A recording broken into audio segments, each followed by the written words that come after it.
not taken the coronavirus seriously. Things to do in quarantine, and we're going to be launching a global fitness challenge. The Toilet Paper Diaries are brought to you with Ernesto Verdugo and Dave Crane.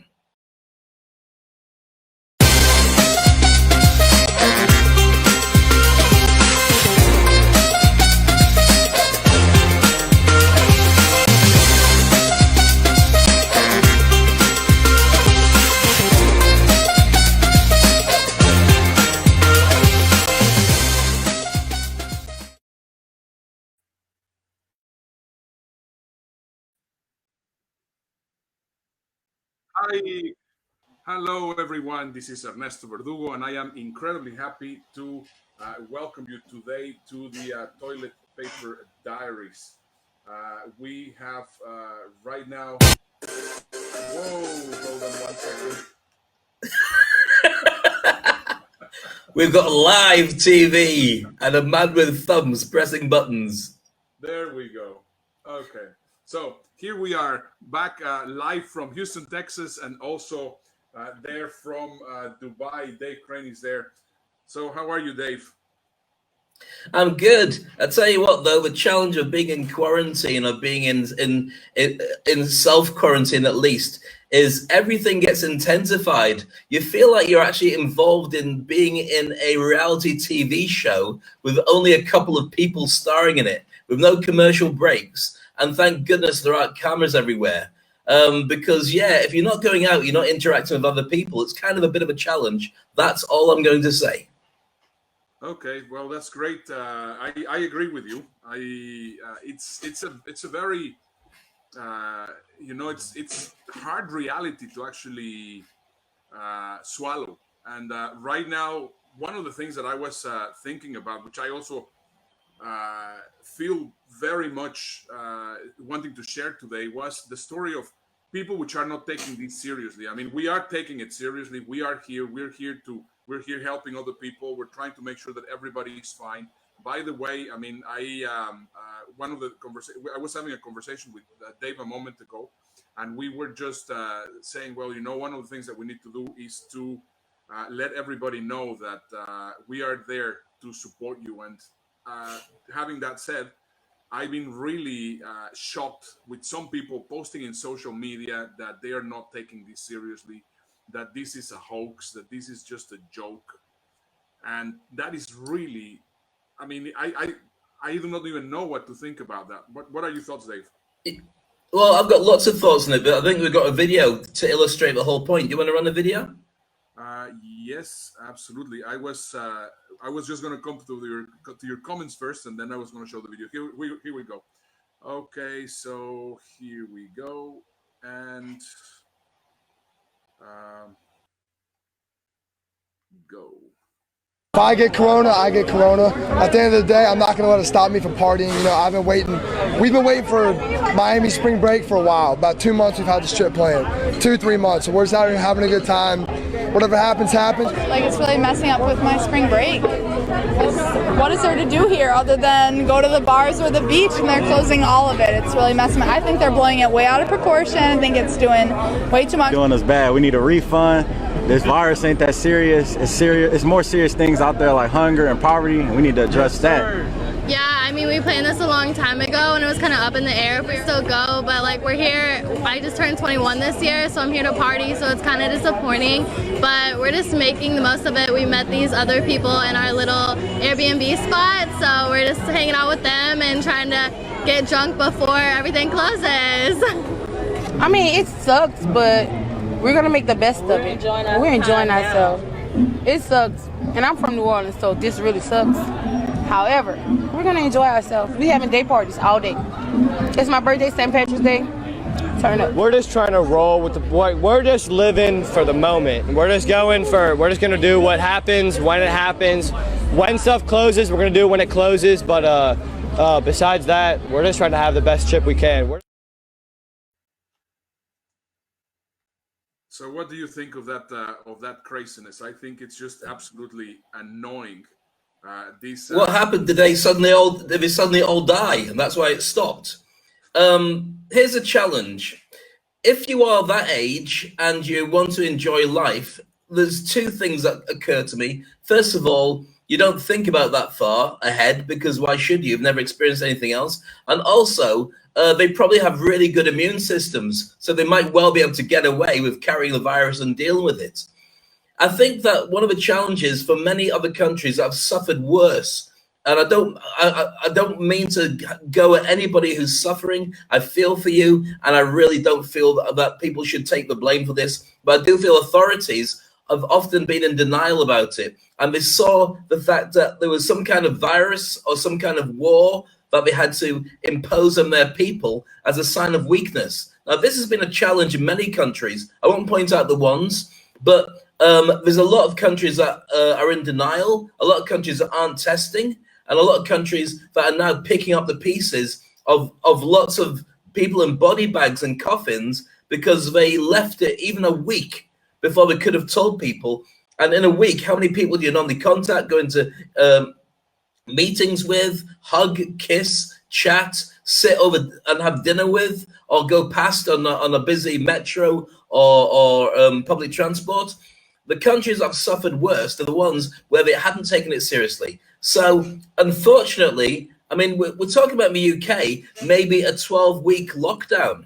12 weeks. That's incredible. So the government's on about rationing food and all the stuff that goes with it. There's a lot of challenges that are out there. And of course, it doesn't help when people don't take it seriously. But I understand where they're coming from, but it's a huge no-no. Today, I was looking at my Facebook line, and then I suddenly saw somebody, a friend of mine, that was actually saying, well, you know, I'm just enjoying it here, and I'm going to restaurants, and I'm hugging people, and I'm shaking hands with people, and whatever. He's also young, he's strong. And what happens with this virus is that, you know, I mean, there's people that carry it, and people which you can carry it and give it away without really realizing. And I honestly think that this is something that we definitely have to take serious. Why? If we think about that story or that metaphor from the chessboard, that it's an ancient Indian story where they say, well, you know, you have to put one grain of rice into the first square, and then the second square you put 2 grains of rice, and then the third square you put 4 grains of rice, and the next square 8 grains of rice. And by the time that you get to the 64th square, it's something like 13 trillion grains of rice or something crazy like that. And this is exactly the way exponentially that this pandemic can go. I mean, we think 1 or 2 people, and then we don't really do anything. So if you are a young person, if you're a Gen Z, if you're a younger guy and you're strong, it's not about you only. You have to think about everyone else. And right now, the best that we can do, and sure, I mean, it's not my priority, it's not my choice of actually been doing this. I would rather be doing something else. But I don't want to be either affected or be contagious. That's actually what I think is the most important thing. Yeah, it comes to mind about because I mean, I know that Trump is talking about it being a war zone, and I think he's right. It is like a wartime, and I guess that even in Britain during the Second World War, when they had to have blackouts, and they had to have blackout curtains across everyone's living rooms, so any planes flying over top couldn't see lights coming through, because then they could aim with bombs at the lights. There would have been a number of skeptical people who said, you know what, I don't care, I'm fine, there's no planes coming, it's just a hoax, it's just made up. I don't think that you can do that in this day and age. I'm sure there are lots of things that are scary that are made up for lots of political reasons. This one isn't one of them. So, yeah, ignore it at your own peril. So anyway, let's move on. Let's look at the other challenges that we have, which is if you're stuck inside and you agree that you have to be stuck inside, what can you do to keep yourself active and stopping your brain from going crazy? I found this great video online, and I thought it was great to show it to you. It's this mother that thought, an obstacle course for his kid there in his house, and I thought it was really, really creative. So, I mean, I think one of the challenges that we're facing right now while being inside here is, first of all, dealing with the kids. See, for example, right now, one of the things that my son Vincent is doing, and he's really excited about, is having his home parts. I mean, he knows his own little garden, and he's actually planting seeds of several things, and he's very happy because now he's getting already some leaves coming out of it, and he's very excited about those things. So those are, I think, the challenges that we are facing. But you have a number of different great examples to share, Dave. Yeah, I'm fascinated. I'm watching this video, fascinated to see how good this kid is at running about. And yeah, can't take my eyes off it. It's brilliant. I don't know how long it'll last in our house without knocking into one of the dogs or something, but certainly it's interesting to watch. I mean, you can't hear it, but in the background, my 9-year-old daughter, Maya, has picked up the guitar. She's on YouTube looking at guitar for beginners, and she's strumming out some slightly painful, but at the moment it will be much better tunes as she's learning. There are a number of things that people can do. And we'll stay away from the business things. Let's just look at the pastime things, because what you've got effectively is a month of Sundays or Fridays, depending on which is your normal day off. And so there's a couple of things you might want to make notes of. First of all, meditation. If you can build them into a routine, this is when they work best. So yoga and meditation are very good. You can get access to lots of videos for free and lots of courses, or even connect with people who are coaches and get them to train you over the video streaming. And maybe if they do group sessions, you can take part in from your own bunker. Reading the books you've always wanted to read. There's a ton of podcasts out there which are brilliant. One of my favorites is Joe Rogan, but there's about 100,000 more that are more related to your own particular interests. Choosing to go and do games with your family, not just gaming online, but games with your family is always good as well. Taking virtual classes. There's a number of wonderful courses you can do. Some are qualified and some of them are just interesting. I was watching one today all about streaming, which took about 3 hours, but it was really fascinating for the technology for that. Create a craft project, knitting, painting. No, it sounds a bit dull in many cases, but you have the time. If you've always wanted to do it and never got around to it, they're very therapeutic and they make you feel better.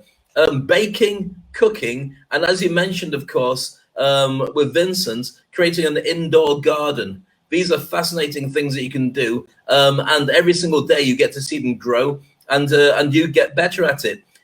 We'll steer away from the business stuff, but there's a slight overlap when I look at stuff like creating your bucket list and your vision board. These are always essential things for any business, but they're also good for anybody to have.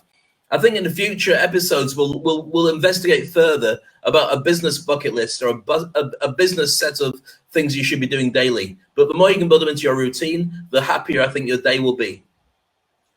That is correct, and that's why, I mean, when you're saying that, one of the things that I want to encourage everyone is to join us in our online community where we're going to be sharing new stuff. I mean, right now, Dave and I are taking this very seriously to be able to help you. I mean, there's no intention for us to sell anything or whatever. I mean, we are just right now living in a different environment. We want to show that we are there to support you, and we want you to be part of our community of entrepreneurs, of speakers, of experts. So please, if you are watching this right now, go to bit.ly/givemepaper. And the reason why we say it's Give Me Paper is because of the name of the show, which is the Toilet Paper Diaries, which was basically thought on this specific situation where suddenly there was an outage of toilet paper.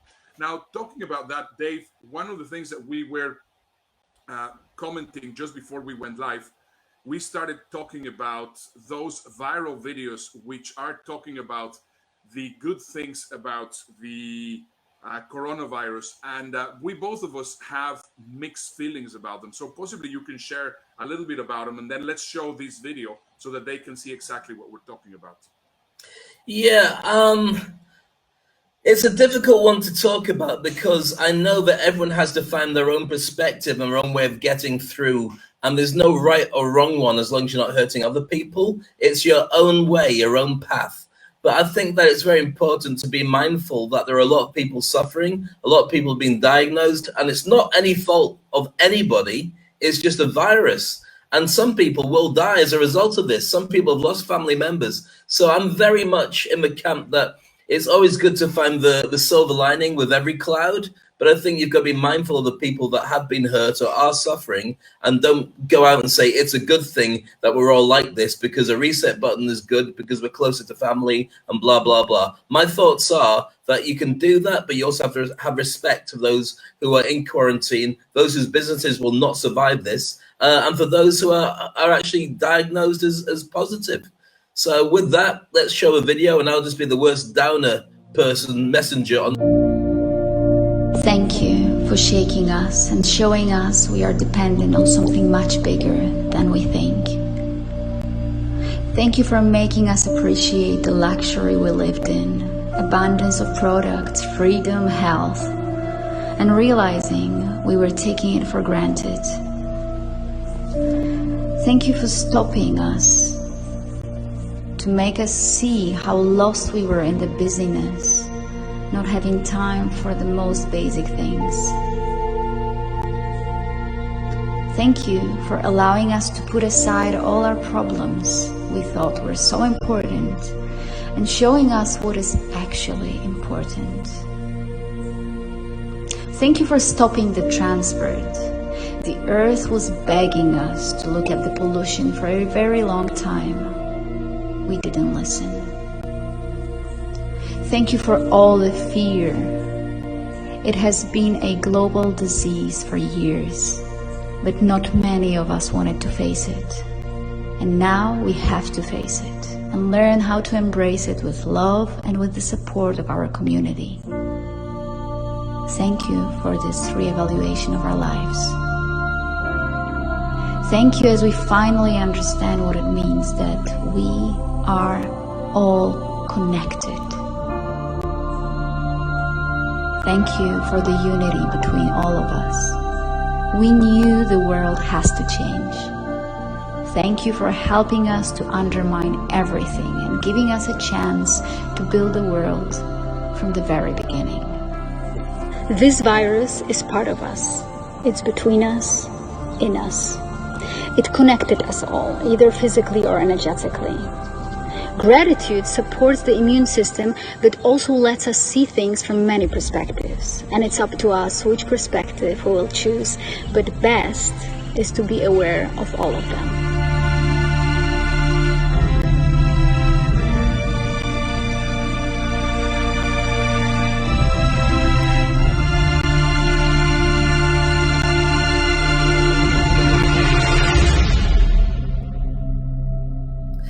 Few challenges where it's sticking there, Ernesto. We can probably get the general idea from there with the video. Yeah, I mean, the video has gone viral. I got it sent to me on WhatsApp. It's a beautiful video, and then the lady comes through at the end and discusses how her take is on it. I think there's a lot of value in sharing those ideas, and people will feel better for seeing the positive spin on it. But I just still think you've got to be mindful of those who are having a hard time right now as well. Yeah, absolutely. I think it's just super important. I was just watching a couple of videos of some people that actually have the virus, and they are basically mentioning that it feels like having your lungs full of crystals. And I cannot even imagine that feeling. So yes, of course, it's great to remain positive, but we also have to be very empathic. We also have to be very supportive, and especially the old people. I think the old people are the ones which are the most at risk, and we need to be conscious about that. So, I mean, even if we have to really implement that social distance to them, I think it is a lot more valuable that we can see it in both ways. Sure, we have to remain positive. We have to continue with the quarantine. I know that as it says there in the video at the very end, life will never be the same again. I 100% believe that life will never be the same again. But we have to make sure that we see both sides, that we stay positive, but we also empathic for those of us which are suffering. Doesn't matter where you are, whether you're in Italy, whether you're in China, whether you're in Korea, whether you're in any country, we have to be empathic. And that I agree. One of the things that's come out of this, at least, is the connection, which I felt that over the last couple of years, we've been losing connection as a global village. With this, it makes everyone realize it doesn't matter who you are, what your religious background is, your faith, your color, your ethnicity, your persuasions. you are as open to it as everybody else. And I've watched a number of videos where people are saying, don't worry, it's a virus that will attack other people. And it's like, no, and I don't think you should be telling people that. There's a lot that makes it a leveler. I hate to say it. Blood is red when it comes out from everybody. And it's one of those things that does wind me up, where people do politicize something like this. The only thing that matters is getting people out the other side in one piece. Exactly. And there's a couple of things I want to go on. No. I wanted just to, because right now that we actually went into this, I have another great video which I think it will fit perfectly here, which is basically how it is projected now here in the United States. So let me just show this, and then we come back to close the show, if that's okay.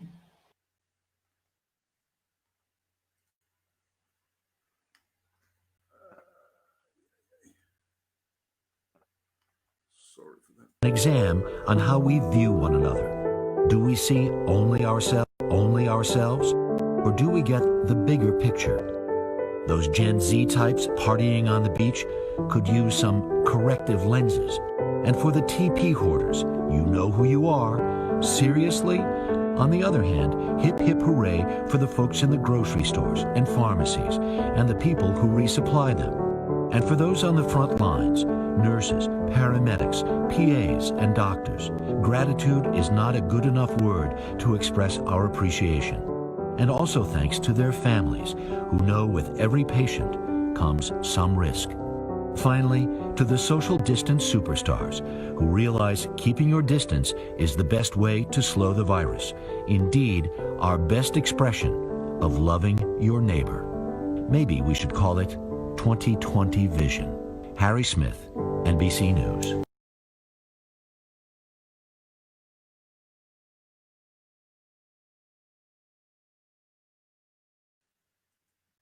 So I think this is really super powerful because it really shows the way that we should be feeling. Dave, are you there? Yeah, it does. It does. And I think that the danger of it is that we are all aware, and we should all be aware, that this is something as a community. It's how we help each other survive by not being selfish and not going out and hugging people because you haven't seen them for a while. Respect their space. Don't hug them because you want to hug them. If they don't want to do it, don't do it. I just hope that at the end of it, we don't have a knock-on effect of people not being close together and not bonding and not caring because they spent so long in quarantine. So I think it's very important to be able to talk about it, exercise it, but realize that even though the world is going to change as far as the way that we relate to each other and viruses that's a given, it shouldn't stop us still caring about each other the way that we did before the virus came along. We've got a question that we always ask before we finish, if you don't mind me jumping in there, Ernesto. Yesterday we're asking a question which was all about what should we keep after the virus is over, and we've kind of answered it by the fact that, you know, looking at the environment, getting close to the family, respecting each other. These are the kind of answers we're getting from many people, and you can see with the live feed on Facebook exactly what the comments are we're getting from people too. A question that I wanted to throw out today before we end our broadcast is on a slightly different tack. It lightens the mood a little bit because we want to make sure that people feel better after watching spending time with us, not go, I'm never talking to these guys ever again, they depress me. And it's a very simple question, which is, with all this extra time that you now have the ability to watch a TV box set of your favorite show, something that everyone's ever talked about. It could be Sopranos, it could be 24, it could be something that's new, like Grey's Anatomy has been around for ages, but there's about 8,000 seasons of that. What would you like to binge watch while you have this spare time? And you don't have to feel guilty. Out of all the time you got, you can spend one day watching episodes back to back at least. So what would it be that you wanted to watch that makes you feel better? Send us your details. You can do it within our group, which was bit.ly/givemepaper, which we've got on the screen there. And we'd love to have your feedback. And if you're really good suggestions, maybe I'll watch them as well. And so that's it for today's episode, Ernesto. It's been a pleasure spending quality time with you, all the way from Dubai to Houston. That is correct. And well, once again, make sure to watch us tomorrow. We're going to be at noontime in Central Standard Time in the United States, and at 9 o'clock in the evening in Dubai. Once again, our idea is to make sure that we are sharing stuff which is concerning to everybody, that we are connecting, and that we're also having a little bit of fun. Tomorrow, we're going to be talking about entrepreneurial ideas. What is something that people are doing right now? I mean, we're actually going to be finding out some of the stuff that people are doing. And it's been a pleasure being with you, Dave. I hope that you have enjoyed the show, and we look forward to seeing you tomorrow. And tomorrow I'm going to issue a fitness challenge, which I promised to do today, but we're running out of time. I'm going to do it properly tomorrow. So you better eat as much as you want to eat tonight. Tomorrow, the game changes. Thank you, Ernesto. Have a great day. Thank you, Dave. Have a great day.